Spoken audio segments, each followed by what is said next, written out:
What is up, wrestling fans? It is that.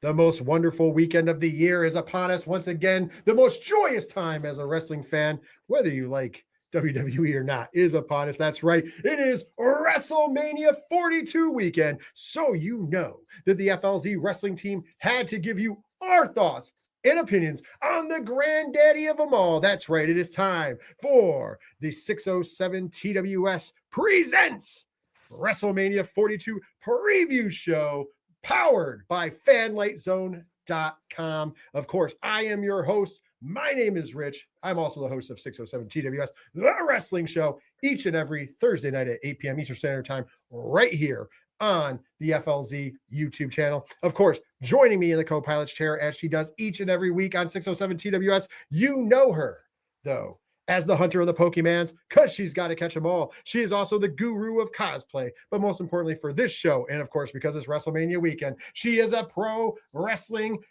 connoisseur, or should I say pro grappling connoisseur? Of course, I'm talking about the First Lady of Fanlight Zone. It is Miss Sammy. How are you on this wonderful WrestleMania weekend? You know, focusing on WrestleMania, I guess that would be the sports entertainer connoisseur. Maybe. Although, let's be honest, they're having that conversation there. We have pro wrestler versus sports entertainer. That's the underlying theme of this year's WrestleMania. We'll talk about that in a minute, though. But before we do, of course, joining here, and I'm going to say special guest loosely, he is the host of the Ocho Duro Parlay Hour podcast, better known as the ODPH. He is also a founder, the co-founder of 607 TWS, the wrestling show, the OG show from Twitch, for those of you who know. And then, of course, last but certainly not least, he is the CEO and editor-in-chief of Fanlight Zone and FanlightZone.com, respectively. He is the one and only Ken M. Wrestling fans, it is that time of year. The showcase of the immortals, some would say. Otherwise, just a big weekend in Vegas that we have to break down and party. So as you're watching this on tape, make sure to throw your picks in the chat. We're going to be reading them. And then you never know, we might have to recite some on next week's 607 TWS. Spoiler alert. But let's talk some WrestleMania, shall we? There you go. And I like everything you had to say there, Ken. I liked everything you had to say. Are people listening on tape? Yeah, listen, back in the day, you know, it is what it is. Listen, we have to keep it we have to keep it old school. Don't act like you're that much younger. I'm 27, okay? Oh, bullshit. Anyways, on that note, asterisks. On that note, let's dive right in and start talking about WrestleMania. Of course, WrestleMania is coming to you this year, like it did last year, from Allegiant Stadium in lovely, beautiful Paradise, Nevada. Now, you know, they still call it Las Vegas, but it is technically in Paradise, Nevada. And of course, it is happening on Saturday and Sunday, respectively. And we are going to break down the cards for both nights, starting, of course, with night one. And it is to be noted that night one will start, and so won't night two, at 6 p.m. Eastern Standard Time. So if I'm doing the math correctly, that is 3 p.m. Pacific. Yes. See, look at, I got it right this year. So therefore, you know, you're in for a long day of wrestling action because, of course, there will be pre-shows on before. However, the first hour, if you do not have ESPN Direct, which here in the States, if you're watching in the US, that is where you watch it. You are watching on, if you're internationally, you're watching on Netflix, or if you have those three magical letters, VPN, you are also probably watching on Netflix in the States. Let's just be honest. Wink, wink. But if you are watching here in the States, ESPN Direct has the show. That is a $30 subscription fee, I do believe. Still, I know that they haven't waived that. But there's a caveat. The first hour of WrestleMania Night 1 will be on ESPN2. So if you have cable and you have ESPN2, the first hour, so 6 p.m. to 7 p.m., will be on ESPN2 in the States. Throwing it out there.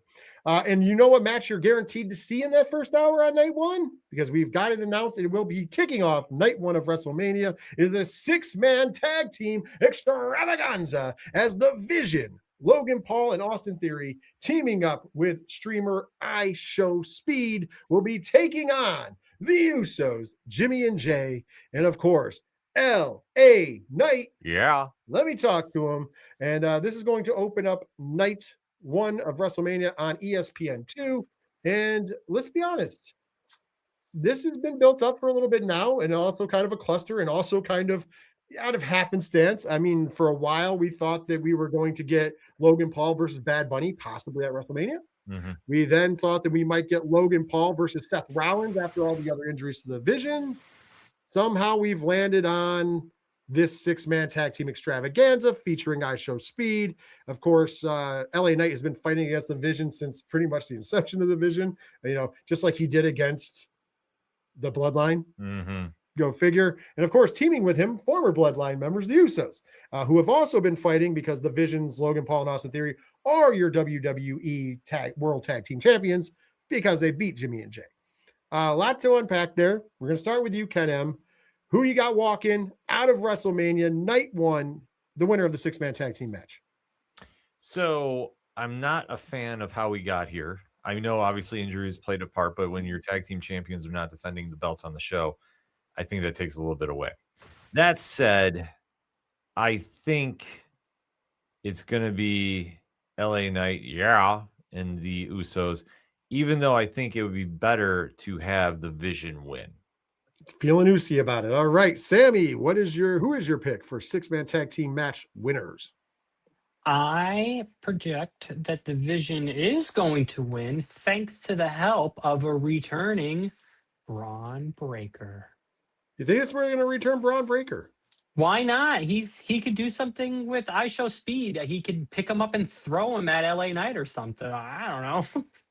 I'm just saying, I like your thought, but it's kind of interesting, especially where Braun Breaker sits on the card. No offense to have him return here instead of the logical Seth Rollins match. But it boils down to it just boils down to, is the Vision really still a thing or is it not a thing? And if it's still a thing, then it kind of makes sense here, and he can just pick up iShow Speed, just kind of bench press, throw him over at LA Knight, and then that's the finish. And I don't know.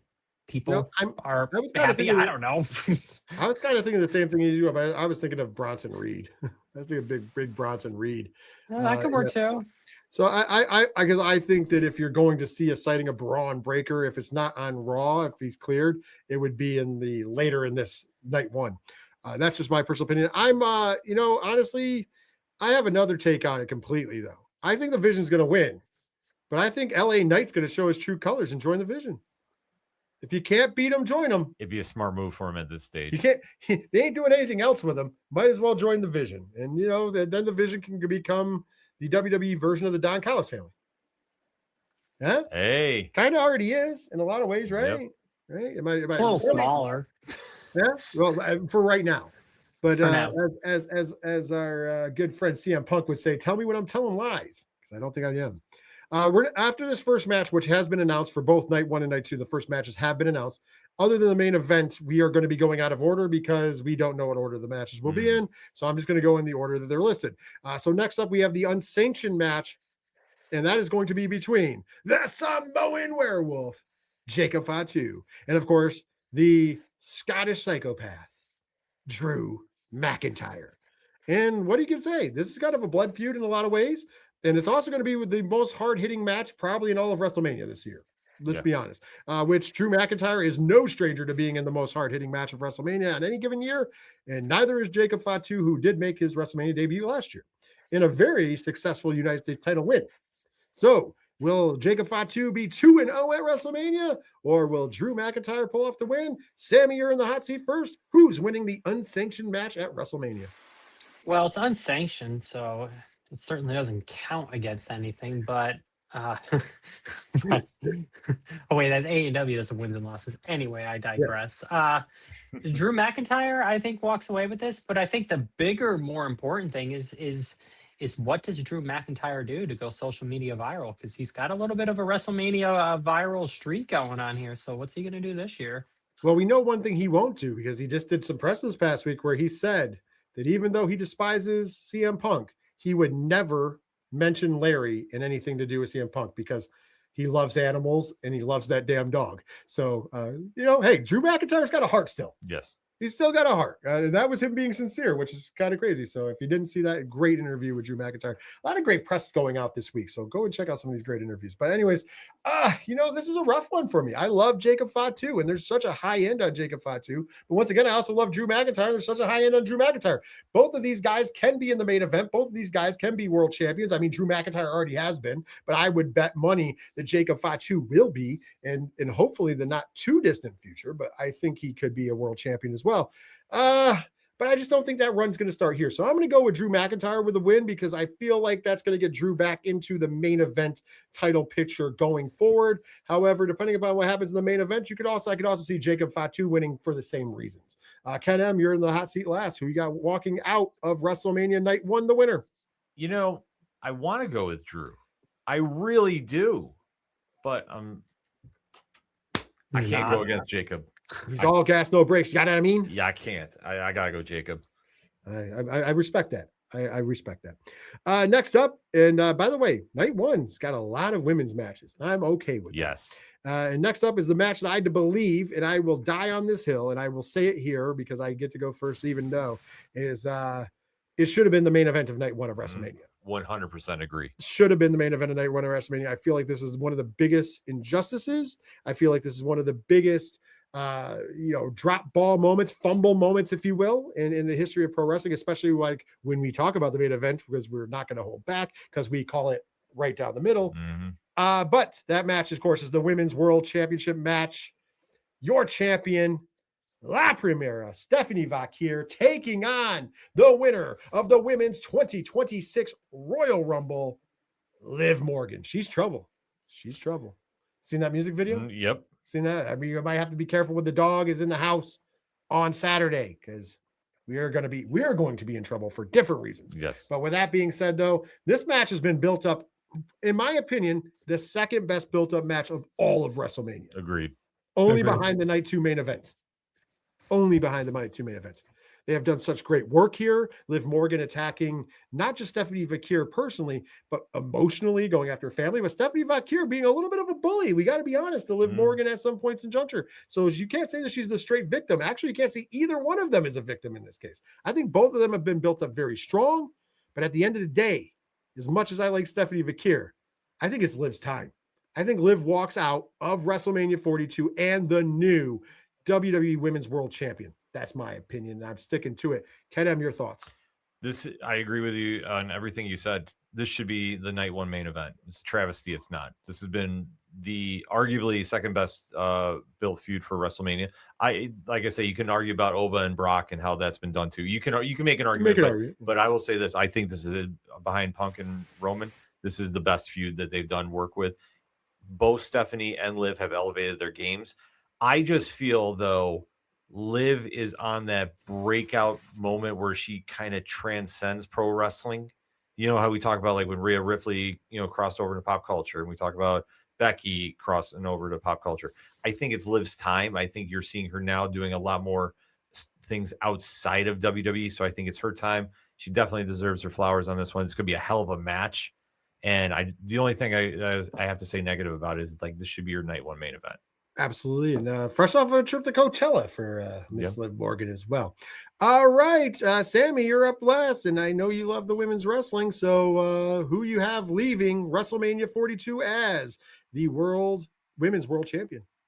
It's interesting because I could see this going both ways. I could see Stephanie walking away with the win, and that would allow her to move into her next big feud, which would keep Stephanie very relevant. She's been a very strong champion.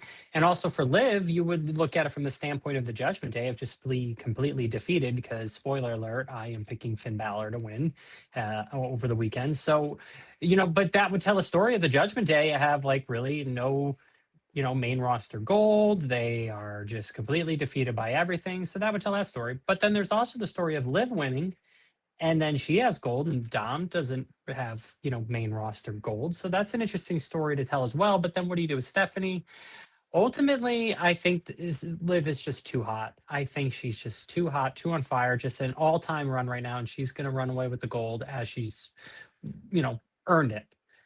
But it will be interesting to see if that does happen, what they do with Stephanie, what her next, venture is on the main roster. I mean, I don't want to get too far in the weeds, but I think that Stephanie Vaquer is going to be fine. Stephanie Vaquer is definitely one of the biggest stars in women's wrestling, proving why it was a great signing. I don't think that I think that right underneath Rhea Ripley is where you have the tier where Stephanie Vaquer is. And I think that's solidified. I think that's why you can go with that. Right now, though, Liv Morgan is the hot hand. And I feel like I think we all agreed on that. I feel like sometimes you just have to go with the hot hand. And she's also a capable champion. We've seen her be champion in the past. She's really successful at it. And a lot of times it does make more sense to have the heel carry the belt and have the face running after them. Mhm. It's just better for business in a lot of ways. And right now, I feel like there's a lot. We've talked about this before. One of the biggest issues in the women's division in WWE, which we love the women's division, don't get me wrong, but there is a lack of real heels. Yes. You only have a couple of them. So the fact that you could have one of them be champion kind of makes all those baby faces get to chase. Yeah. And that kind of helps out post WrestleMania. So that's why I'm hoping, because once again, we brought this up before, and go back and listen to the archives of 607 TWS. Sammy does die on this hill a lot, which is fine because it's a worthwhile hill. Is that the WWE doesn't always push in the men's division, doesn't always push the younger talent or multiple talents into that top spot. The women's division is a little different. We've seen a lot of that talent push to the top spot.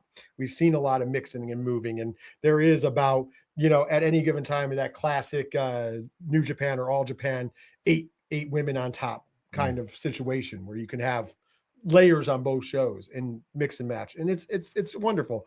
I think you have a good situation here coming out of Mania, especially with some possible call-ups. Just throwing it out. I'll even say this. I think Vaquer is going to face JC Jane. That would be a cool. That's there's story there because of NXT. So there's story there. Yep. I'm completely behind that. AJ Styles going into the Hall of Fame famously said after he got to the main roster of Triple H that everybody should go to NXT. Everybody, like when they come over to get used to it. And I think when you were wondering why Stephanie Vaquer took a stop there, it was to build feuds for later on, and it's going to work out and pay in spades. Mark my words. All right, let's move on. Speaking of veterans and legends of the ring, we have the WWE Women's Intercontinental Championship match up next. Your champion, AJ Lee, taking on big time Bex, the man, Becky Lynch. Of course, this feud has been hot, then it's cold, then it's yes, then it's no, to borrow from Katy Perry. And coming into WrestleMania, I almost forgot this match was on the card. Yeah. Because I feel like there wasn't a lot of, I mean, you both can correct me if I'm wrong. I feel like there wasn't a lot of like advertisement to the match. I get it. The feud is solidified. We do have this feud. You do have two of the best women's wrestlers of all time in this match. I don't think we're going to argue against that. They're both in that GOAT category. One was directly responsible for the women's revolution, and the other one was one of the people who kicked in the door for the women's revolution. Because obviously without AJ Lee, I don't think there is a women's revolution. However, Becky Lynch was one of the four horsewomen who kicked that door in and made women's wrestling in WWE what it is today. We all have to agree on that.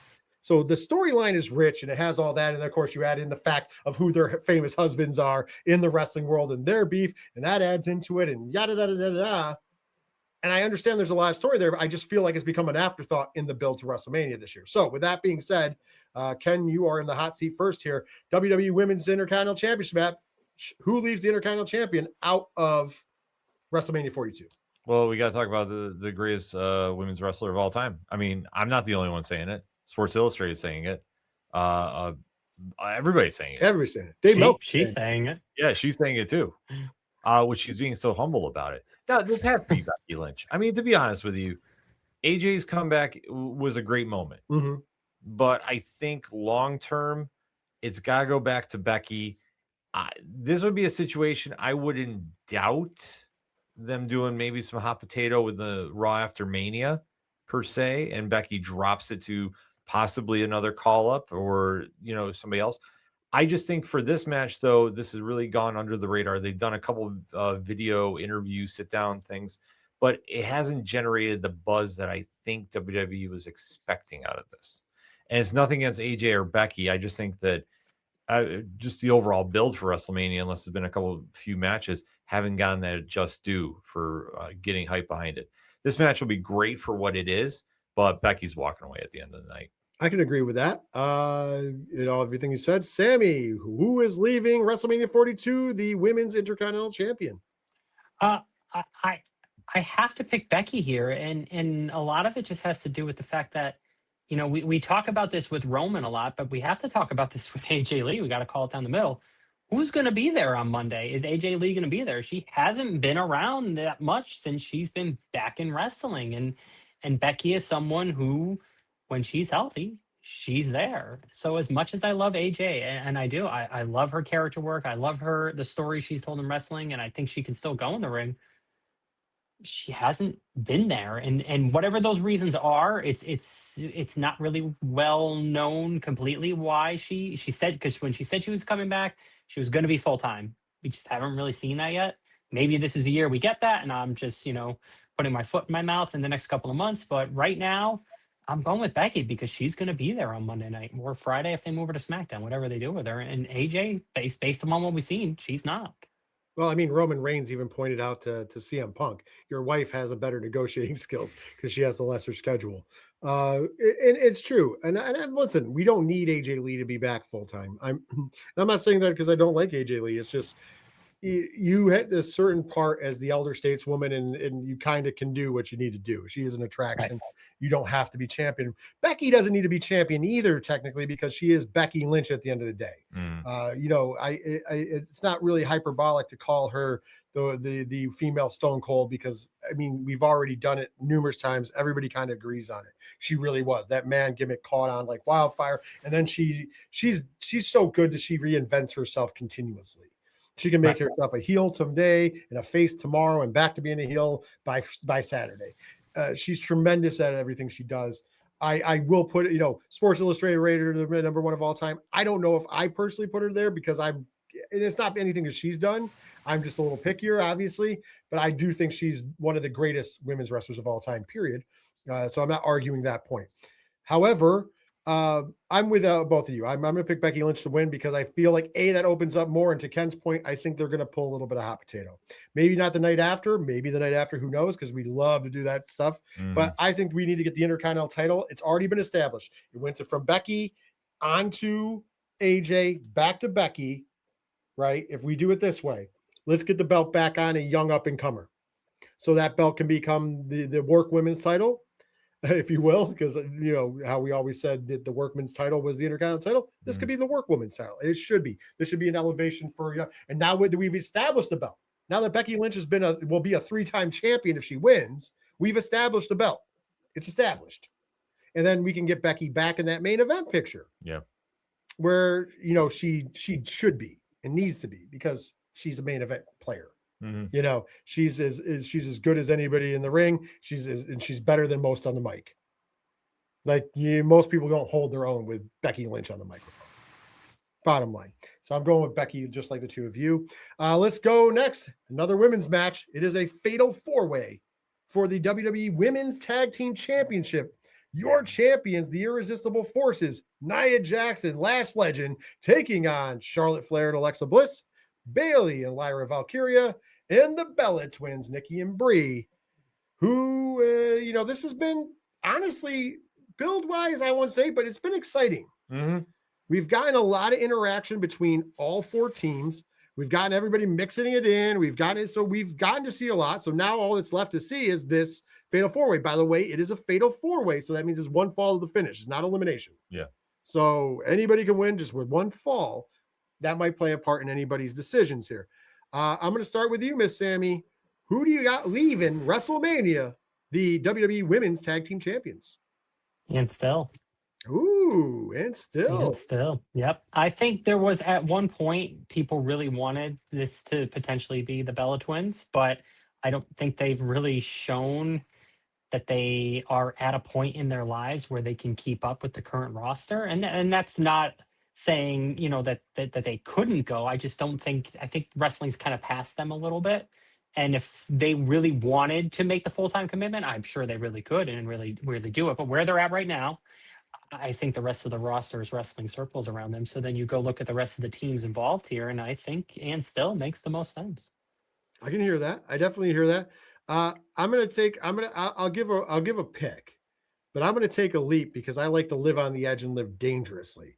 And if you don't know about, on the show on 607 TWS, we talk about sometimes how myself and Ken watch pro wrestling with our friend the dog. And the dog's birthday is today as we record. Mm-hmm. So for the dog on his birthday, and because me and Ken like to get out of the way, because it could be like the charging of the bulls. Yes. And me and Ken have to get out of the way and Olay. Because of that, I'm saying Lyra Valkyria goes down.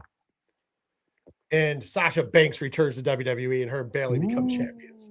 I don't know if I don't know her contract situation. So I don't know if that's real, but she did drop all of her belts. It's true. So there is some smoke to the fire. I don't, like I said, but realistically, I'm giving you my real pick. That is me and Ken are going to be on the run. Yep. Fast. So if I see Lyra Valkyria go down on SmackDown or before WrestleMania starts, oh boy, I'm preparing myself. I'll be watching in the studio. Dog will have the whole room here. I'm preparing myself. There's one other thing to pay attention to, because you said smoke in the fire. You know someone else that brings a lot of smoke, and that would be Snoop Dogg. So if you see Snoop Dogg hanging around, yeah, but Snoop Dogg was there when she wasn't. Mm-hmm. So I'll give her credit. Snoop comes around all the time. Just saying, if you're looking to read too much into it, if you see Snoop. Yeah, maybe. But I'm going to go with you on this one, actually. If you're my real pick, I do think the Irresistible Forces walk out and still. Nothing against the other teams. I think they're all great, but I think that they walk out and still. Ken, you're up last, and I know you're going to go with somebody different. Unless Sasha Banks comes back. If she comes back, then Banks and Bayley win. Here's the thing. I don't think Sasha comes back here. So I'm going to rule her out for this match. Now, do I think Nia and Lash should retain? 1,000%. But as we've seen, the powers that be have decided to mess with this WrestleMania for reasons. And I feel that they're going to say, you know what? Nikki and Brie came back. They deserve that WrestleMania moment. Let's give it to the Bellas. And that's what we're going to get. And am I going to be happy about it? No. But I understand it. It is a thing. Because I feel that Nia and Lash are great as champions. And especially in that heel role, they've really made that division into something. And I don't feel that they should have that WrestleMania moment taken away. I just feel that how this is being booked this year, that it's going to go to Nikki and Brie. We always say creatively bankrupt when we talk about WWE, and that is the creative bankrupt answer. So you might be onto something, Ken. I hope I'm wrong. Me and Sammy are just trying to put the positive vibes in the universe and keep that momentum going. Next up, we have a match that probably could have been built up better, but let's be honest, it's going to be amazing in ring because both of these men are tremendous wrestlers. I'm talking Seth frickin' Rollins taking on the Ring General Gunther. And listen, could have had a better build, could have made more sense in a build because I don't think it has. However, when it comes to Saturday night on night one of WrestleMania, I don't give a damn about any of that because when you're talking about sports entertainment and pro wrestling, you are going to get a pro wrestling match with this match. I think we can all agree on that. This is going to be one of the ones to watch for. And with that being said, man, this is a tough one to draw because I can make an argument for both. Seth coming back, winning, Gunther. But I'm going to say this. I think that Gunther is going to win with a tad bit of help. Because as we've known, Gunther has been getting a lot of help, even in his retiring of people. And unlike what you said earlier, Sammy, I'm actually picking this to be where Braun Breaker returns. Braun Breaker costs Seth Rollins the match, so we can get the Braun Breaker Seth Rollins program that we should be getting anyways. And this gives Gunther another big win, another feather in the cap as he continues his retirement and hunt for championship spree. Because post-WrestleMania, the champion, no matter who they are, is going to need a challenger, and Gunther makes a good challenge regardless. Plus, on top of that, heavily rumored to be the person who will possibly retire Brock Lesnar at SummerSlam. So his days of retiring people are not quite over yet. Ken M, with that being said, who is your pick to win this match at WrestleMania? Gunther. And I agree. I think this is where Braun comes back. Maybe he even takes over the Vision. Ooh. Nobody sees that coming, and that's what creates the friction with Brock and him leading into their match at SummerSlam, doing a little long-term booking because Paul Heyman's still there. I like it. Sammy. Gunther, but I'm picking Bronson to do the return here. I think the story with Bronson and Seth right now would make just a little bit more sense than Braun Breaker and Seth, just based on some history. And I feel like Braun Breaker doesn't need the Vision and Paul Heyman as much as a Bronson Reed does right now. But we'll see what happens. Yeah, Plus but the I show Speed being comfortable working with Braun Breaker because he took that crazy spear last year of our Rumble. So that's why I think he goes there and just kind of yeets him. I wouldn't say comfortable is the word. Yeah. I'm just saying, I don't know how much of a choice that was. Just kind of like you're going to get hit by a bus, and, and that was a lot of not work. Nothing against Braun Breaker, who I'm sure took care of him absolutely, but I mean, yeah, we're gonna have a 23 mile per hour bus hit you. Can you imagine if that's where Danhausen comes out and hits the curse and, and freezes ISO speed so Braun hits him? Oh, jeez. Again. Oh, Lord. I'm still calling it my WrestleMania moment is, and I mean, that kind of ruined it a little bit, but we need to get R-Truth and Danhausen together again. But they kind of ruined it a little bit with that hot tag in the match. Not saying it was bad. It's just, I wanted that to be the first time they met up was at WrestleMania because I felt like that was gold.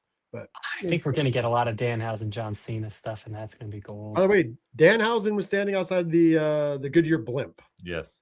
So there's a possibility he'll be in blimp rides. But anyways, continuing on with the main event of night one of WrestleMania 42, and it is for the WWE Undisputed Championship. Your champion, the American Nightmare, Cody Rhodes, taking on the Legend Killer, the Viper, Randy Orton, who has Pat McAfee in his corner. And there's a stipulation. If Randy Orton loses, Pat McAfee will leave the professional wrestling industry permanently. And oh boy, here we go. We've unpacked this before. We're going to unpack this again, kind of. I'm folding my arms even, but when you look up the word overbooked in the dictionary, you will see a picture of this match. This is the most, hey, you have the easiest story to ever tell. You have everything you need to tell it. And let me just go and mess it up. You have literally a 20-year storyline, mentor, friendship, etc., between Randy Orton and Cody Rhodes. You have Randy Orton willing to throw that all away and did because he wants to be champion that bad. He wants to be champion so bad that the voices have come back. You don't need that voice to be Pat McAfee. Hell, you had everybody intrigued and enthralled when you had Stephanie McMahon come out to just do a simple spot. I was more pumped about seeing Stephanie in the ring and basically telling Cody, you know why you're not going to win at WrestleMania? It's because you're not willing to go to the places Randy will. And then smacking him, and you have Cody go, you know what? Thank you. Ooh, why? Because now Cody realizes he has to go to a different place, a different level.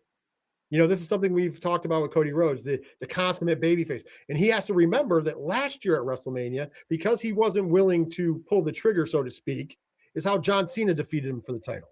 So don't think that's not fresh in his head. Because remember, the year before, he could have taken Cena out with that belt. He had the opportunity, and he chose not to, and John Cena made him pay for it with another kick to the dick. Yeah.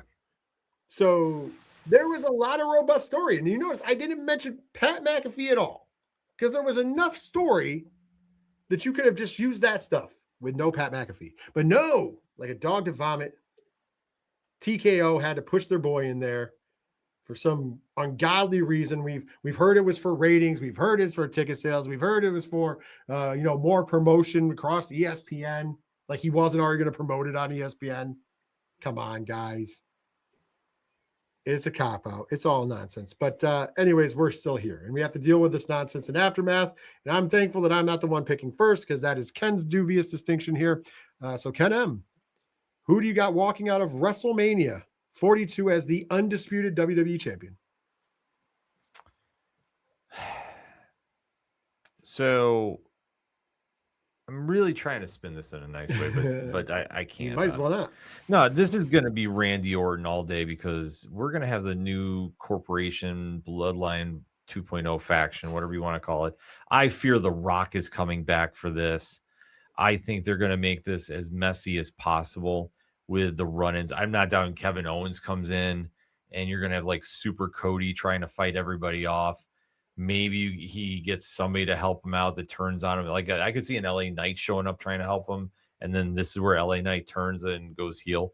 Like this is just going to be so much of like Super Cody getting defeated that it's going to just be like, why is this the main event? And that's what I'm fearing with this, because had this just been Randy and Cody and the story, it'd been great. And we would have had a great match and you can build off of it. The fact that Pat McAfee was added in as the voice behind this and the nonsense that has been eating up TV time about this, I don't really see everybody on social media going, ooh, I'm excited now because this is me and Pat McAfee's going to leave. This is like, what are we doing? And that is the vibe I have with this entire match. So if Cody retains, I would be shocked. If Randy wins with Pat and 9 other people helping him, like that's the only way I could see this going down, and it still won't be entertaining. I like everything you said there. Sammy, who is your choice for walking out of the main event of night 1 of WrestleMania 42 as the WWE Undisputed Champion? You know, you have 3 very, very, great wrestling minds involved in this match in different ways. You have Cody Rhodes, his father, famous Dusty Rhodes. Cody Rhodes had the book in AEW for a while. He knows storytelling through and through. Randy Orton, his career writes himself. He's a multi-generation superstar, and then you have the guy in charge of it all, sort of, Triple H. Guys that have worked together for years, guys that know each other in and out. They all 3 students of the game. I am hoping and praying that those 3 guys have a conversation beforehand and they go into business for yourself here, Cody, and just win this match. And then they go to Randy, and Triple H goes to Randy and goes, Randy, there's other pay-per-views lined up this year. That's right, we're calling them pay-per-views now. I'm Triple H talking. It's like, yeah, we're calling them pay-per-views now. You'll get the title at the next one. I know you wanted a WrestleMania moment, but you're just not gonna get it here. We gotta get that McAfee guy out of here because I'm the game. Okay. No, it's gonna be Randy Orton because you're already so far down this rabbit hole, and these guys are not going to do that. They're not going to go into business for themselves. They're going to be good people, and no, this is what they said we should do, so we're going to do it. We're going to go out there. We're going to do our best to take a pile of shit and put some lipstick on it and see what happens. So it's gonna be Randy Orton. Maybe he'll get hurt. I don't want people to get hurt, obviously, but maybe I tweaked my knee, so I can't. I don't know if I can be there on Monday. So Cody, you have to win, and then they go check his knee out, and it's like, your knee's fine. You didn't do anything. He's like, oh, I heard voices. I don't know. Do something. Come on. I said it on 607 TWS this week, and I'll just in WWE, when you have a stipulation like the person's never coming back, you know damn well who's winning the match. Yeah. Like, I hope that they prove me wrong. I'd love to believe. I love your whole pitch, Sammy. I'd love to believe Triple H would have the balls to go into business for himself and call the audible just to screw over, TKO. But I don't think that's going to happen. I think he's a company man. I mean, yes, he takes shots back at them, hence giving Cody a live mic or giving CM Punk a live mic. Although allegedly it was TKO that wanted to give Punk the live mic because God knows that's a smart move, right? If you want somebody not to talk about controversy.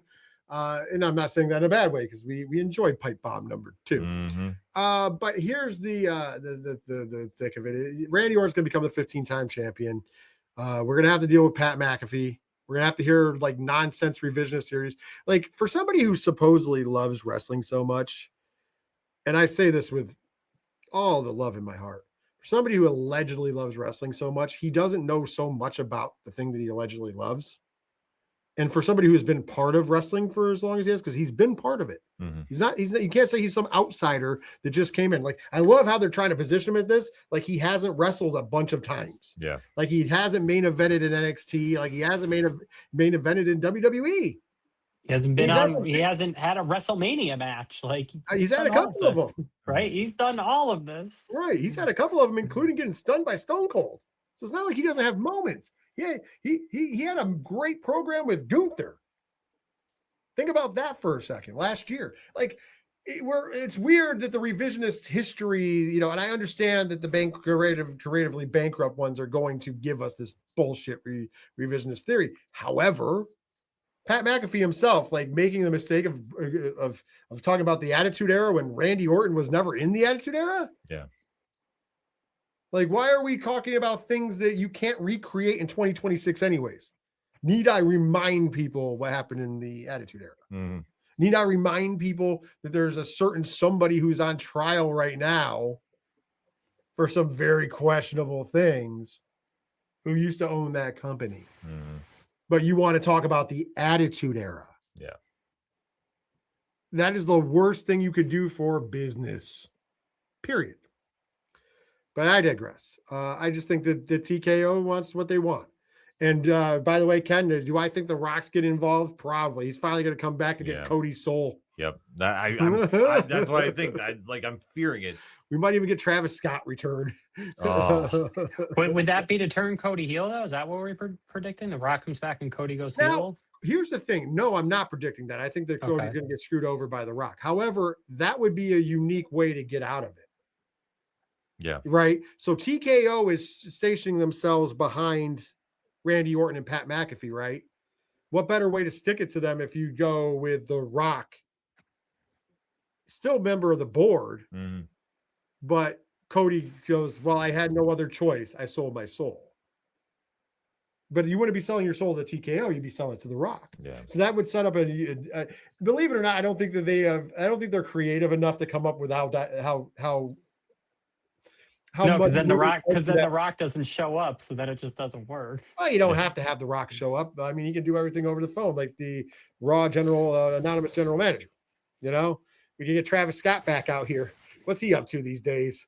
Get him back out there and he just representing The Rock. He could even say the infamous line, "I did it for The Rock." Hey, bring back Rikishi. Oh, geez. Bring back Rikishi. Yeah. I know. You know what? Maybe we are bringing back the Attitude Era at this point. At this point, I'm booking it out because I feel like that's what you're going with. But I think this is. I feel like they took something that they could have had that was be good and they made it just bad. I could be wrong. We could hit Mania. I mean, I'm not going to be wrong. No, but I could be wrong. We could hit Mania and it could all fucking go well. There's my F-bomb for the show. But I'm going to put.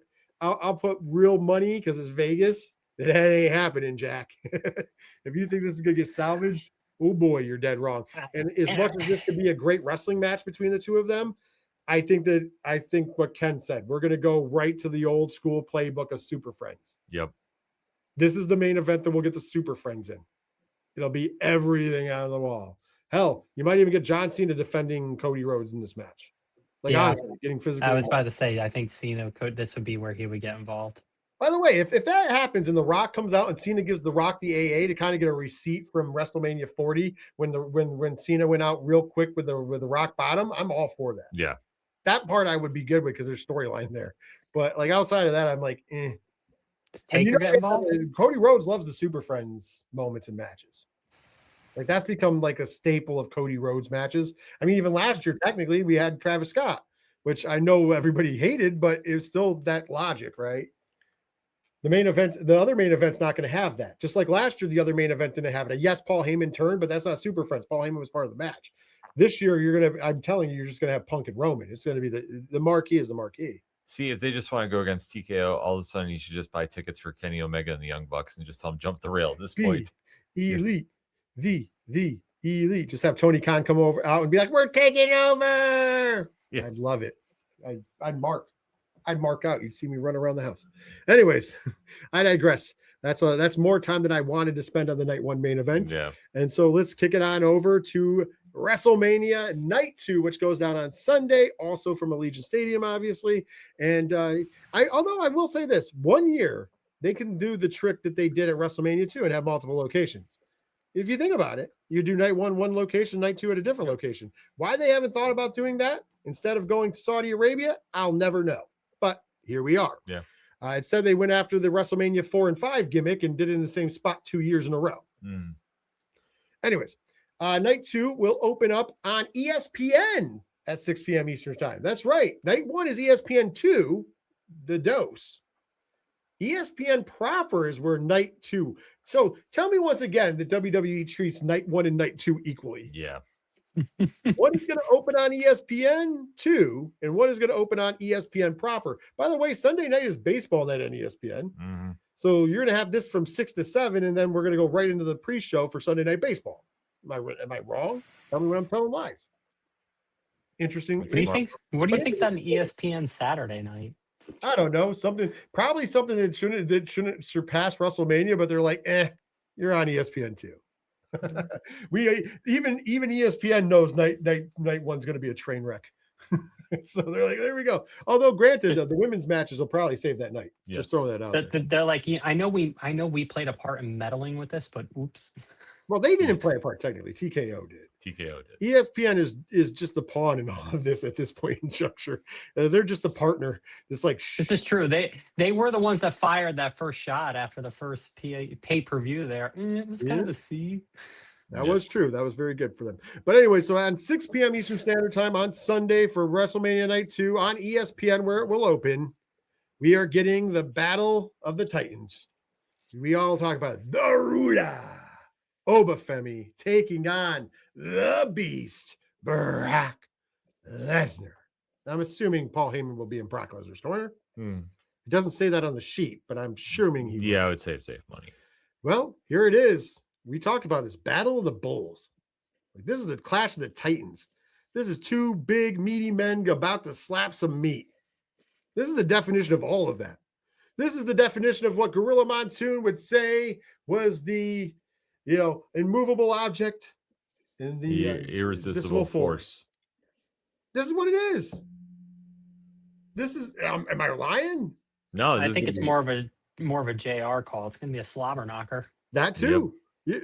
Insert anything you want to insert into here, and trust me, we're getting that in this match, and I'm happy for it. And also, ESPN very smartly had this as the opening contest. First of all, we know Brock, if he's not last, he wants to be first. Yeah.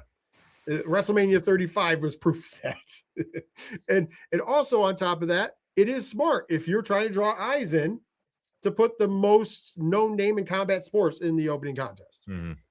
Because say what you will about Brock Lesnar, but truthfully, he is the most recognizable combat sport athlete of all time. Yeah. Between WWE and UFC. So, I mean, this was a smart move in my guess. This is, no matter what, this is a big bucket of win for Obafemi because he's going to get a rub from Brock Lesnar. So I do believe we're on you first, Sammy. You are starting this off. Who do you think is going to win the opening contest of WrestleMania Night 2, the Battle of the Titans? Is it going to be Obafemi or Brock Lesnar? Obafemi or we riot. I mean, really, at this point, if it's Brock, I think people might turn off the event. Like, seriously. We talked just for length about night one, and we talked about it, Thursday night, on the show for the past couple of weeks. That this WrestleMania in general has been messed with. You cannot get this messed up if you don't have Oba win here. What do you do with him then? Like, at that point, put him back in NXT.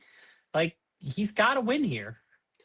I hear what you're saying. I agree with most of it because I want Obafemi to win. I'm going to pick Obafemi to win for multitudes of reasons. But I don't think it's as dire as you pointed out, though, because I will say this. There's certain tells with Brock Lesnar. Brock Lesnar will put over people that he wants to put over. He works harder for guys that he wants to succeed. We've seen it in the past. We saw it with Finn Balor. We saw it with Bryan Danielson. We've seen it with CM Punk, like way in the past with CM Punk. Yeah, way back. Yeah. We saw it with Cody Rhodes. He goes the extra mile. He'll take the extra bumps. He'll do all that. Now, mind you, a lot of those guys did not beat Brock. CM Punk didn't beat Brock. Bryan Danielson didn't beat Brock. Finn Balor didn't beat Brock. But you can't say that coming out of that match with Brock didn't make them look like $1 million. Because at the end of the day, they still took it to Brock Lesnar. They still almost beat Brock Lesnar. And especially with that size disparity, in those cases, it looked great for them, right? The reason I say there's a tell here and the difference here, and I'm going to say why I think Obafemi's going to win, is because Brock Lesnar throughout this build has gone out of his way to make Obafemi look amazing. Yep. He has sold for him. He has flopped. I mean, come on. He tossed him across the ring. To make that happen, obviously, Brock let himself be airborne. Like he made it, forced it to happen. So the fact that Brock is willing to make Oba look of like $1 million. I think he knows the difference between all those guys that I listed, and Oba is the size factor. And I think he knows that he's probably got to lose this match because that was what will make Oba a star. And as much as it's weird, and we've said this before, this latest run, actually we'll call it the third run of Brock Lesnar, only starting probably right around 2019-ish, 2020-ish, actually. Give, take. Has been Brock understanding and really building a legacy and really putting guys over. Because think about it, he put over Roman, he put over Cody, he put over, and the list goes on and on. Prior to that, hit or miss, right? Brock was about Brock life. And I think that looking at that legacy and looking at the fact that all realistically he's going to retire at SummerSlam, I think he knows that if he puts the mark on Obafemi, that will continue to have his legacy stamped to Obafemi as long as he's around. Because a big win over Brock Lesnar, no matter what people think, will take Obafemi to the next level. Yes. It will put him in instant main event category. It'll put him in instant title contentions. It'll put him in where he needs to be because he is very much the next Brock Lesnar. Brock is going towards the end of the career. Oba's not. You need that monster force. Oba is that guy. And Oba's likable on top of it. And he's also, I think he could be a heel. I think Oba has it in him. Oh, yeah. So I'm going to go Obafemi over because Brock Lesnar knows what legacy is. But let's just say that Brock goes over. I think if Brock is slated to go over because that's what the bosses want, I think you'll see Brock take a lot of bumps, like a lot of them. He'll go out of his way to make it look like he should lose the match. Because I think that in a way, when you're talking about somebody sticking it to somebody, that's a Brock Lesnar move. If Brock thinks Oba should win, he might actually put him over anyways, even if he's told not to. But even if he does acquiesce and win the match, you'll know early on because he'll be taking some monstrous bumps for that guy. He'll make Oba look like $1 million. So when if Oba loses, he still looks like $1 million because I think Brock understands, and from the build, I think he wants that to happen. That's just my belief. I'm just picturing Brock on the phone with Shawn Michaels. Hey, how did you bump for Hogan like that? Can you show me how to do some of that stuff? They'd be like, they want me to win this match. I need to bump like you did. No, I think that as funny as that is, and that would be hilarious to do. I think that he would take it more seriously just because he'd want Oba to look good. Yeah. No, I know. Honestly, I do. I think that if you watch this build, Brock has already done that job. So I think that he's like, and realistically, they could tell Brock he's going over, and Brock might just change the call. Because what are you going to do to Brock Lesnar? Yeah. When he comes to the back and you're like, you were supposed to win the match, and he just looks at you and goes, so? I mean, but he is a good soldier. That was the whole problem with him and Vince. Yeah. The famous throwing the belt at Vince was because he thought that Roman should have gone over, and they forced him to go over, and he said, well, here's your belt, and shoved it at him. What's your problem, pal? Once again, more gangster. Somebody who should have been afraid at work compared to somebody else. We won't bring it up. Okay. Yeah. Double count out. They're gonna throw everything off. Although that would not be a bad finish. If you let them destroy, how about they fight the whole WrestleMania night too? That's what I'm saying. Yeah, that's what I say. It's gonna be like Peter and the chicken from Family Guy. I'm all for that. They're just gonna absolutely beat the holy heck out of each other. It's gonna be a double count out. You can't stop them, and you just go from there. I mean, if somebody has to win, it's gotta be Oba. Yeah, that's the thing. But I don't doubt them doing something wacky like that. So I'll say double count out. I think you could destroy Vegas with those two guys. Yeah. It would look amazing. I'm with you. Actually, that would be entertaining to watch them just keep fighting. And then throughout the show, you just cut to Brock and them fighting, or like in the background of the ladder match, all of a sudden they come through the ring again, locking up, going, and everybody just stops and is like. That's when you have like Kit Wilson's arguing with Danhausen. They're coming down. He curses him. He can't move. And he's just caught, he just gets caught in the middle of them. Sandwiched in between two massive men. That would be fun. That would actually be fun. I like that idea. I don't think that they're creative enough to come up with it, but it'd be fun. All right. Speaking of that ladder match, because I just mentioned it, 6-pack ladder match for the WWE Intercontinental Championship. Your champion Penta taking on Javon Evans, Dragon Lee, JD McDonough, Rusev, and Rey Mysterio. This is a hell of a match. That's a loaded match. This is an exciting match. I think this should be early on in the card, possibly actually the real second match, since we know what the first match is. Because if you're going to have that is the first match, technically in that first hour, you might get to see 2 or the majority of 2 matches with this. And I think this is something exciting that this could actually draw in a casual fan that might not even watch wrestling. Because it's a ladder match. You got two big bulls in the first match. In the second match, you get all these people flying around and doing flippity dippity stuff off of ladders. That's exciting. And Rusev. Yes. Well, you have to have a base, and Rusev is there to be the base. So please believe there's going to be something crazy happening in this match. I wouldn't put it past Javon Evans to try to do an old school Kofi Kingston, try to climb the ladder while Rusev is holding it. Something like to that akin, because that kid is athletic as hell. If anybody's going to pull it off, it would be him. And Rusev is, once again, is very strong, like in real life, very strong. And I'm glad that he's getting some due. Yeah. Glad he's getting a big WrestleMania match. All jokes aside, since he's been back in WWE, he has done a pretty good job of doing what he's asked.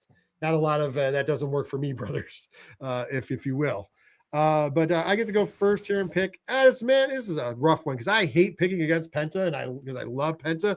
But man, I say let's just crown him already and strap the rocket ship. Javon Evans goes over as the Intercontinental Champion coming out of WrestleMania. Ken M, your thoughts? See, I want to say Javon Evans, but they always do something really wacky with these Intercontinental ladder matches. Because you remember the year the Zack Ryder won out of nowhere? So I'm going to say Rusev cashes in on all those favors, and he winds up winning the IC title. And because he finally says, that doesn't work for me, brother. He goes into business for himself. Yep. That's going to be WrestleMania 42 as everybody goes into business for themselves, I guess. Yep. Sammy, your pick to walk out of WrestleMania 42 Intercontinental Champion. You know, it's funny you say that because I'm actually picking Rusev to win this. And I'm picking Rusev because of the chaos of the ladder match. And you know, everyone that does the flippy dippy stuff is going to get their big spots in. So, but he's going to get somehow in there the opportunity to win, but then to ultimately put someone like a Javon Evans over in a one-on-one match down the road. And I think Rusev, like you said, he's gone in there. He's done what he's asked of people. I think, you know, he's got a long career. He gets his WrestleMania big moment since his return, and then ultimately in a couple of months he uses that momentum and title run to put somebody over like a Javon Evans, and I think there's nothing wrong with that. Well, absolutely, I can agree with that. I can see it happening. Next up is the WWE Women's Championship match. Your champion Jade Cargill taking on Mommy Rhea Ripley. Of course, this is a match that we've had slated on the calendar. I've made the comment before that I think the Jade experiment has kind of gone to the wayside. Did not work the way that most people wanted. And now, because obviously the match that I think most of us thought we were going to get, because the storyline-wise would have been Bianca Belair, because there was a lot of rich story in there, but Bianca, unfortunately, is injured and not back quite yet. We get Rhea Ripley, which, you know, if you're going to have a fill-in, might as well be Rhea Ripley, who is probably the biggest draw in women's wrestling currently. I don't get to choose this first. Ken does. So who's walking out of WrestleMania 42 as the WWE Women's Champion? So it's going to be Rhea, but we have to put this in context. Jade has B-Fab and Meechin with her. Well, Rhea took them out last. She took them out, but let's say they show back up for this match. We know that Rhea's got at least one friend in Io Sky, but this is where another entrant comes back. This could be the Sasha Banks moment to go help her. Why would she help Rhea? To go at Jade. Or you put like Bianca or Naomi, depending on Naomi's maternity leave. Yeah. That's where I think that you're going to have that extra help come in for this match. But Rhea's going to win ultimately. Naomi would be a good pick. The only reason I question Sasha, because if I saw Sasha coming back in this match, it would be after whoever won to be like, oh, I'm challenging for that belt. You know, so, and that would be a big, I mean, it's kind of wild that it would be at WrestleMania, but think about that. If you had like Sasha Banks comes down to stare down Rhea Ripley, that's a marquee match anywhere. Yeah. So, but anyways, continue. Sammy, who's your walking out as the women's champion after WrestleMania 42? Well, if you haven't changed the channel, because, you know, Obafemi won, so you haven't had to change the channel. So here's your second chance to might have to change the channel. If Mommy doesn't win, we riot.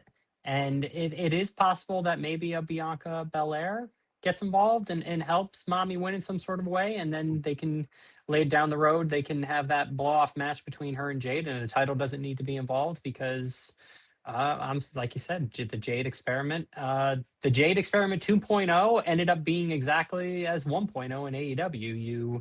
gave her a belt, and then you didn't know what to do with it.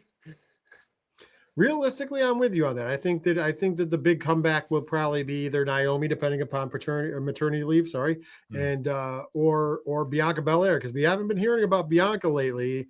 So It's that been out a always lets year. me, that almost makes me believe that she might be ready to come back, because they usually get real quiet if they're trying to surprise you. They don't usually bring up or evoke any names, and they haven't, because that would be a good run-in to do. Bianca comes back. There is a friendship between Rhea and Bianca. We got to see that, last year at WrestleMania, of course, their hug that they shared and stuff when they were going to the back after Io won the match.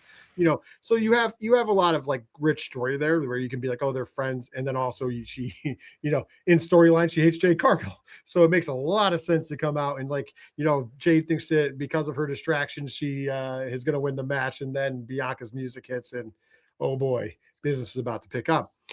So I'm going to go with Mommy winning as well, because I think at this point the experiment's failed and we just need to scrap it and get the women's division on SmackDown back on the uprise. Best way to do that is with the biggest draw in the women's division being Rhea Ripley. Next up, the WWE United States Championships on the line. Your champion, Sami Zayn, taking on Trick Williams himself. Trick Williams. It is going to be a WrestleMania whoop that trick. We're going to get whoop that trick everywhere. It's going to happen. I'm super excited that Trick Williams is getting a huge opportunity at WrestleMania. I said it on 607 TWS. He is in there with a very capable of making him look like $1 million with Sami Zayn. And Sami Zayn is going to do everything in his power to do so. So I expect a great match here. But it doesn't matter what I expect. It matters what you expect, because Sami, you're in the hot seat first. Who's walking out of WrestleMania 42 as the WWE United States champion?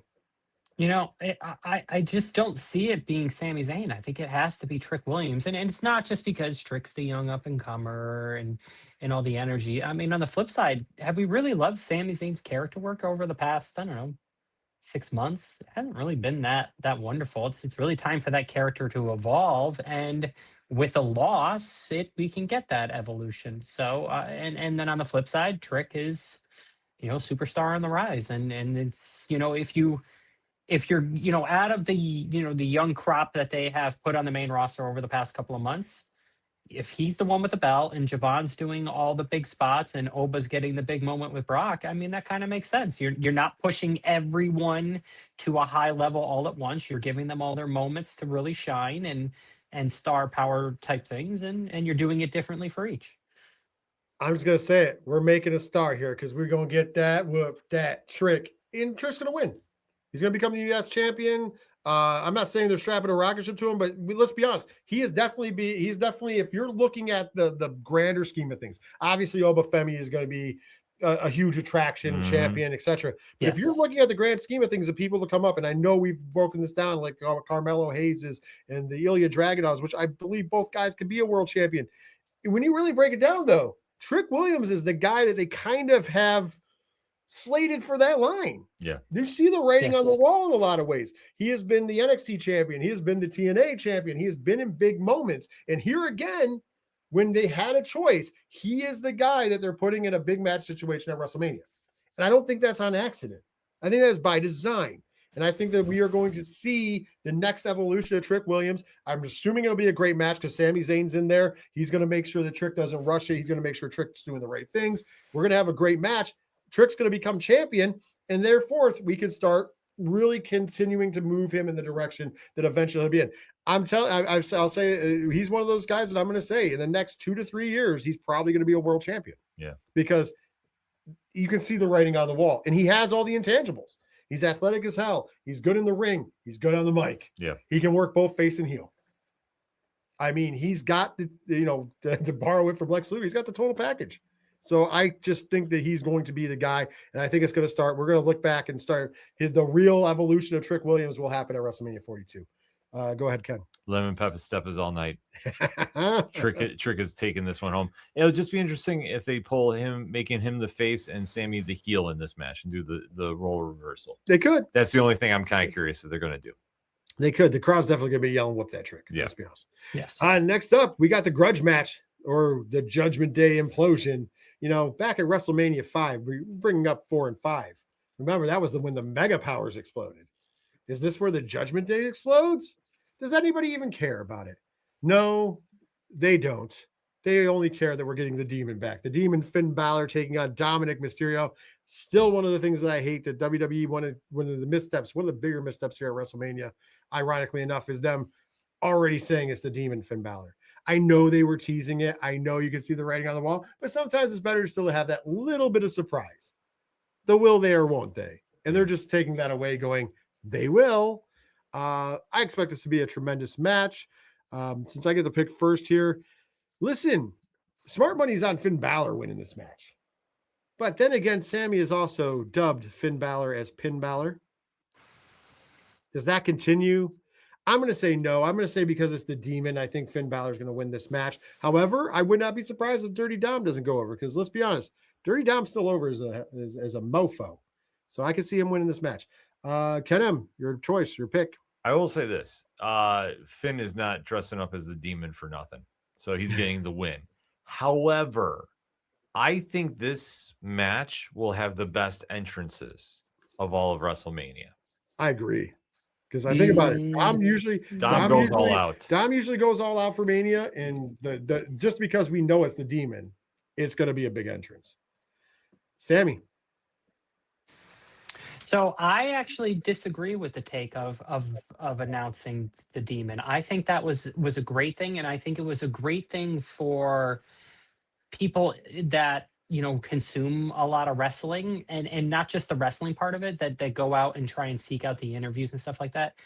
Finn sat down with Cody and did a long interview, and Finn really doesn't do a lot of that, and he talked a lot about the Demon and the Demon character, and how he really wanted to present it in WWE, and how the former leadership really wanted it presented in WWE, and they didn't really agree. So the way I see it is, with that announcement, it's like, wow, they actually kind of listened to Finn and how he really wanted that character to be, and they're actually doing it. So I look at it as a big bucket of wrestling win for the wrestlers in an era of a lot of losing for the wrestlers. So either way, I think Finn Balor does not continue his Pin Balor ways, and he does win here. Yeah, but when you say that, he's talking about when he was doing the Demon in the, for lack of a better term, calling it Demon, because he never called it that before WWE. When he was doing it in the Indies in Japan, he would just break it out when he felt like it. So so like this is planned and up front. He never booked himself in a match as the Demon there. Like, he would just show up and he would be in either the Anti-Venom or the Freddy Krueger when he did that, or the Joker when he did that, or whatever gimmick he was doing. He would just show up. Like, you didn't know, the fans didn't know, and it made it exciting and it made it buzzworthy. And that's why I said it's a better thing to do as a surprise. You can tease it, but if you put it right out on Front Street, you're just going, okay, we have no faith in this match, so we need to give it something else. And the bad part about it is, I think that this was a match that people were already at least excited about. Yeah. Like, everybody wanted to see Dom versus Finn Balor. When they finally kind of pulled the trigger on it, we all went, oh, that's what we want to see. It's what we were calling for. That makes sense. So, like, to add something to it, didn't really have to add it, in my opinion, but it works. I'm not complaining about it. It's going to lead to, like Ken said, it's going to lead to some amazing entrances. Yeah. At the very least. Because, like I said, Dom has done a big entrance every WrestleMania. And I'm assuming he'll do that again, especially since he's the AAA mega champion. So probably something to do with that, and they're in Vegas. And then you have Finn Balor, who's going to come out. What iteration, we'll find out. I just hope maybe Marvel lets him do something for, like, the Avengers, do a tie-in. That could be cool. Yeah, that could be cool, or do some other tie-in. Maybe Absolute Joker. Yeah. Let's go with DC on this. I'd say because the other side, but still, you never know. You never know. They could dip their beaks into different things. They're about to be, they're about to be owned by Paramount. That's true. Think about it. They're about to be owned by Paramount. DC Comics. All right, here we go. Main event time. Night 2 main event. We already know it's going to be the main event. It will be for the World Heavyweight Championship. Your champion, the best in the world, CM Punk, taking on your tribal chief and the big dog, Roman Reigns. This is a tough one. This has been the best built match in maybe in WrestleMania history. Think about it. 2 of these guys, we were excited to see them wrestle when we first got the announcement, but then they do what they do and they take it to another level. Yeah. Roman Reigns saying how much he hates CM Punk. CM Punk goading Roman Reigns into showing the fact that he can't get the job done on his own. That was what part of the story was. Drops that pipe bomb too. Then we had to cool it. Think about it this way. They had to cool it down on Raw. Yeah. The match was getting too hot that they had to actually be like, okay, go out there and still do something good. And then we got a real good promo work between Roman and Punk, which was very toned down. Mm-hmm. You know, we had some truth spoken. You had the pipe bomb the week before, then the next week you have the truth bomb. Yeah. And I think that was cool. They played into some of the things, also making it so the crowd now doesn't know who to cheer for. Now you're really getting a face versus face match. Before you were trying to separate the crowd. I mean, obviously the two camps will be there, but in all essence, there is no heel in this match. Now somebody could turn heel in this match, but there's no heel in this match. If you think about it, crowd's going to probably cheer for both guys. Yeah. And that's not a problem. That's a good problem to have in this case. So with that being said, Ken, this is the main event. This is night 2 main event. This is the big one. This is the marquee. This is the match that got built up the most. No pressure at all. Who's walking out of WrestleMania 42 when it's all said and done? And the last moments, that last screen shot of the night, who will be holding the World Heavyweight Championship above their head? Best in the world, CM Punk. Ooh. I feel as though right now he seems to have a little bit of the underdog in him, because I think with Roman, and especially prior to the Pipe Bomb 2.0, Roman had been winning most of this promo battles and most of the in-ring stuff. I feel as though Punk needs this more than Roman does, because then it all depends on what's Roman going to do after.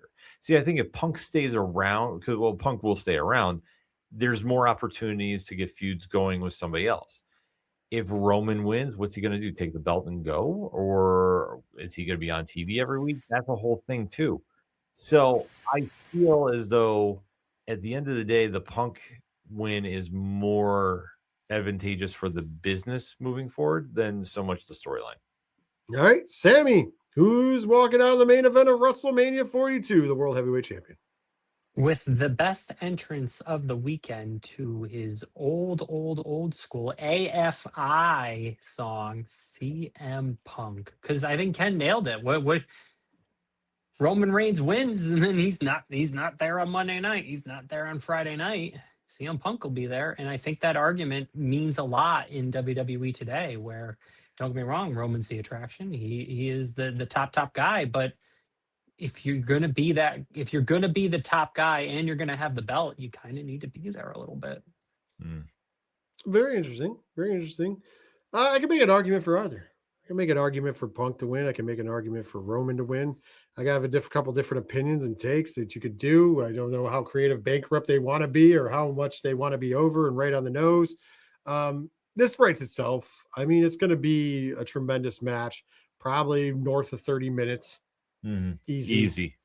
Because Roman works at slower pace. Punk works at a faster pace, believe it or not, even though he's older, if you think about it. So it's a nice melding of the styles. I think we're going to get a lot of the famous Roman Reigns shit talking, which I love. I love that a lot. Man, I'm going to say the smart money's on CM Punk winning.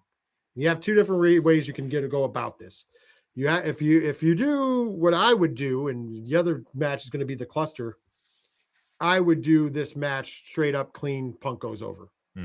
Great match, writes itself. You can even, if you want, you can do the handshake at the end. You don't have to. You could, depending upon how you want to sell the story. If you want to keep them both faces, you do the handshake at the end. You know, Hogan Rock, if you will. If you don't want to sell that story, then just have Roman roll out of the ring. And call it a day. Although you could go the other direction, which it leaves a little more. I fearful one is the WrestleMania 17 problem. What if The Rock gets involved in this match? What if, though, The Rock gets involved because CM Punk knows he can't beat Roman, so CM Punk sells his soul to TKO in The Rock, and you have that infamous Stone Cold turning heel at the end of WrestleMania 17, which would be terrible. Yeah. And that is the creative bankrupt way to end the pay-per-view, by the way, just so you know. And it would be a weird swerve that people other than me saying it right now probably don't see coming, but it's just something I fear. You just imagine if they just had Randy Orton come in and since TKO is running everything, just reactivate it and just unite all the belts at once. Just Pat McAfee comes out and helps Punk after everything. Travis Scott makes his return. I don't know why I keep putting Travis Scott and stuff, but Travis you're Scott, calling it out there, yeah. I'm throwing it out there. If all these trying to will it into existence. Yep. Listen, hey, earlier when you had the point of how the creative bankrupt way to end a match with the Bella Twins winning, this is the creative way, the bankrupt way to win this match. It really is. Yeah. And it's tone deaf. Now, if anybody could pull off the heel turn like that, it would be CM Punk. Sure. Like I did it because I'm all about me is a great answer for somebody like Punk who's a good heel. Well, it also helps Pat McAfee's position of the Attitude Era. So true, but I don't think you're going to get that. I think make that make sense. I pray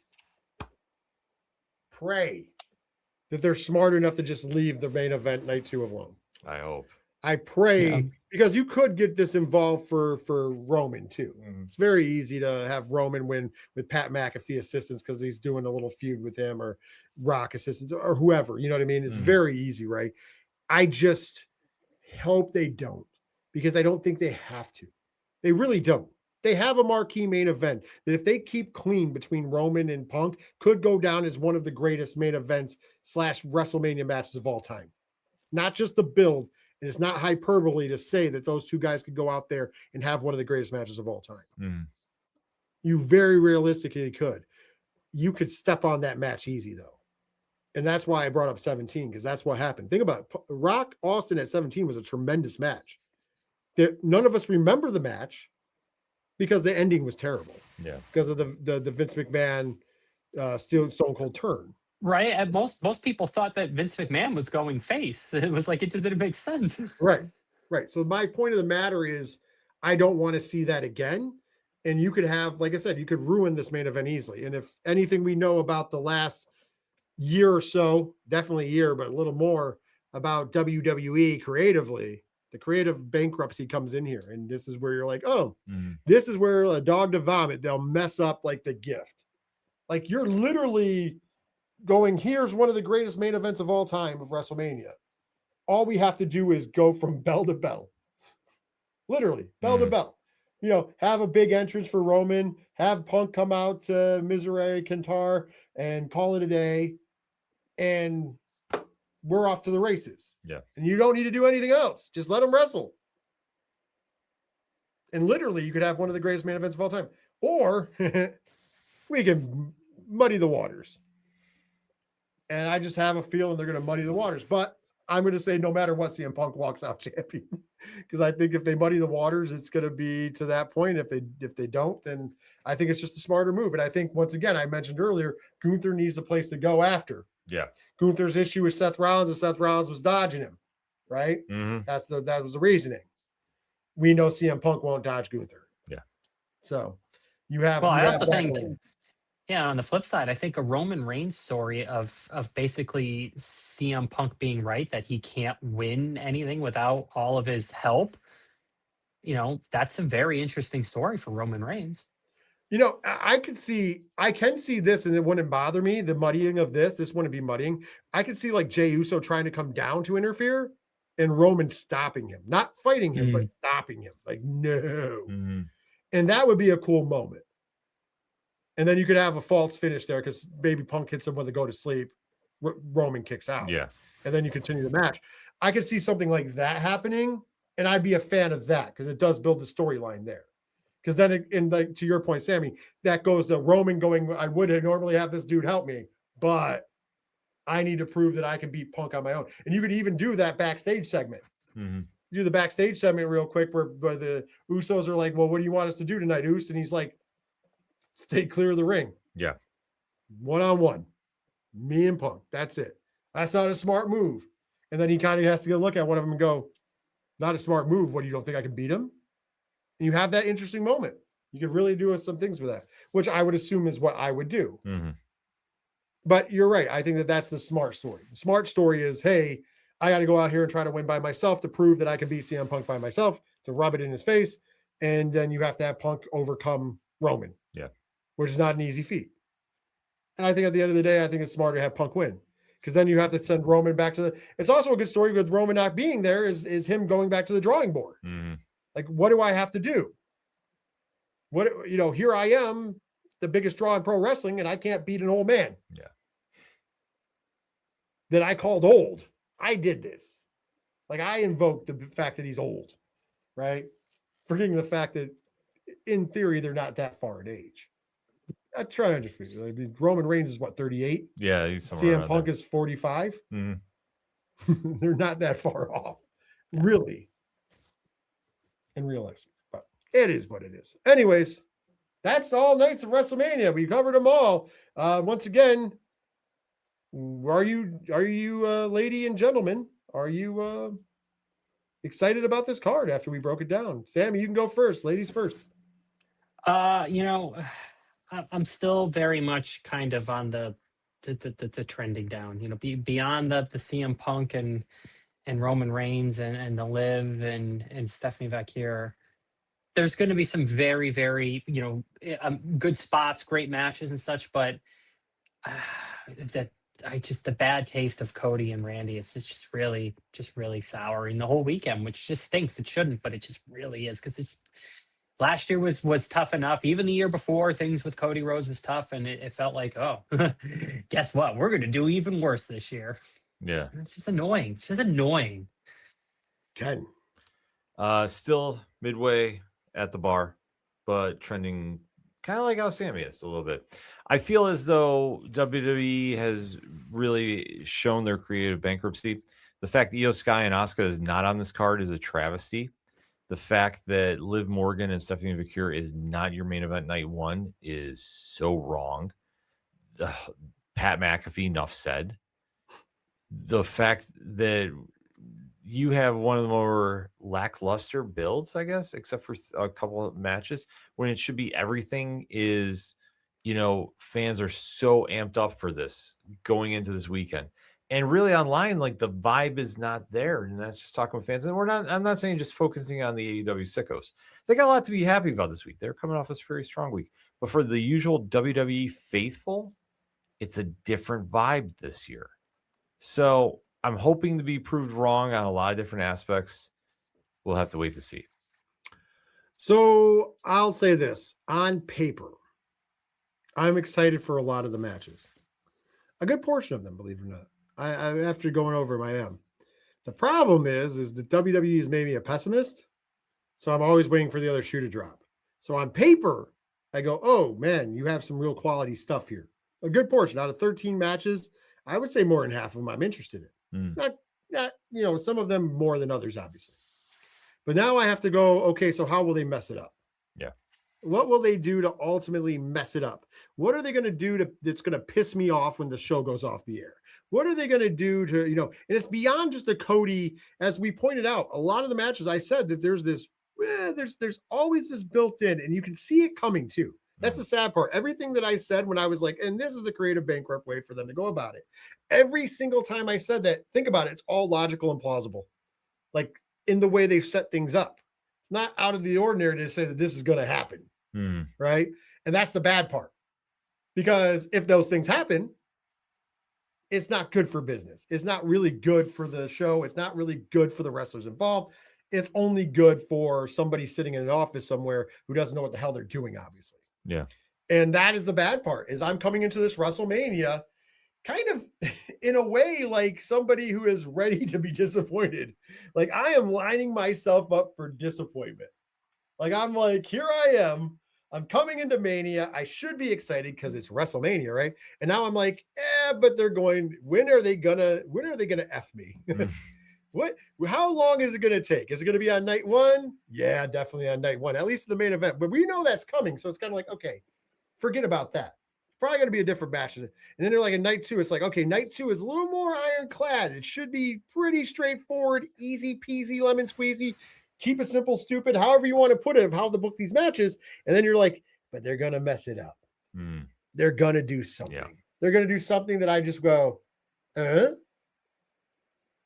And I mean, I guess that was the safe bet for the Dynamite with the squash of MJF, is like, hey, even if people didn't like it, I'm sure WWE is going to mess it up even worse Yeah, they're good on Saturday and Sunday. So we might as well get ours out of the way, because we won't even be talked about after this weekend, because there'll be something more egregious that the internet's melting down over.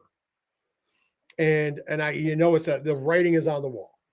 Now, I would love to be pleasantly surprised, but after the past little over a year of covering WWE's nonsense, I'm like, we're pretty much gun-ho. It's the Titanic. The iceberg is there. We can see it, and we are going to smash right into it. And the ship's going down. not like they're not going to make money, but the ship is going right down. And we're all going to sit there, and we're going to be like, and the three of us are going to be like the band that kept playing while the shit went down, because we're like, well, here we are. We chose this lane in life, and shit, we're going down with the ship. And that's how I look at it. That's a roundabout way of saying I am dreading WrestleMania. It's going to be a great time hanging out with friends and eating pizza and having wings and all the other stuff we're going to eat. It's going to be a great time.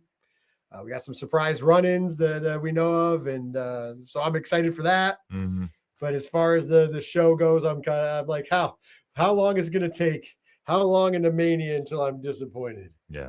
And I'm going to tell you, this is a spoiler. This is not a rumor. It's a spoiler. It probably ain't going to take long. Match 2. Like, oh shit. Yep. Here we go. Well, yeah. I hope I'm wrong.